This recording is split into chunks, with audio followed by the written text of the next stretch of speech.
24th February, 1946.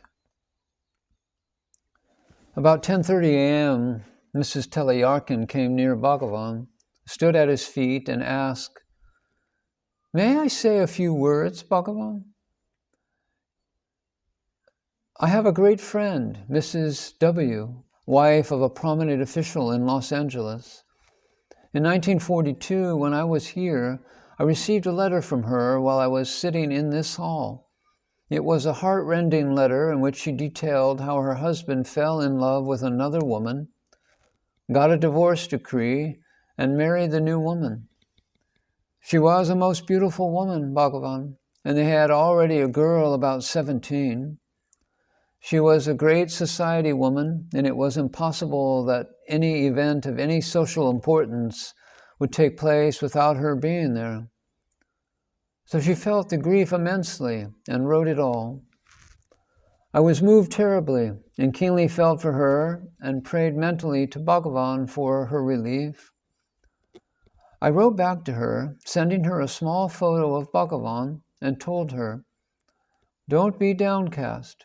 Your husband will come back to you. I am now with such and such great saint. I am sending you a small picture of him. I have it on your table. I shall daily pray to him on your behalf. You too pray to him. You will see that you get relief." But the friend, what do they know about Bhagavan and such things? And they were disconsolate.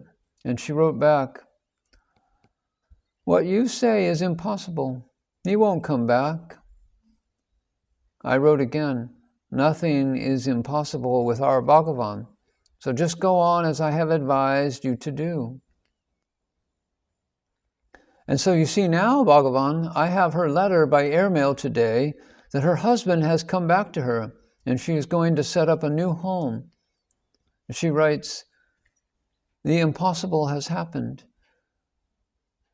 Your gentleman," meaning Bhagavan, "has really worked a miracle. Now I and my husband must come and see him. We want to fly and visit your master, though the passage costs a lot.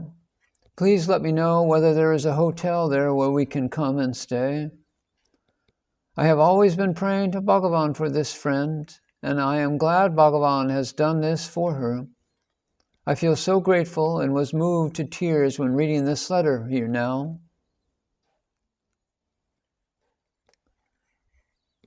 And then Devaraja Mudaliar added, "What is there impossible for Bhagavan?"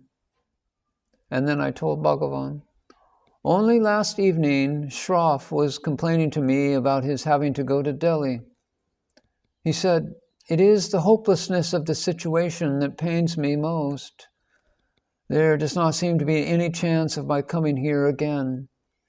If I was certain that once in 6 months or even once a year I could be visiting here, I would not feel the separation so much.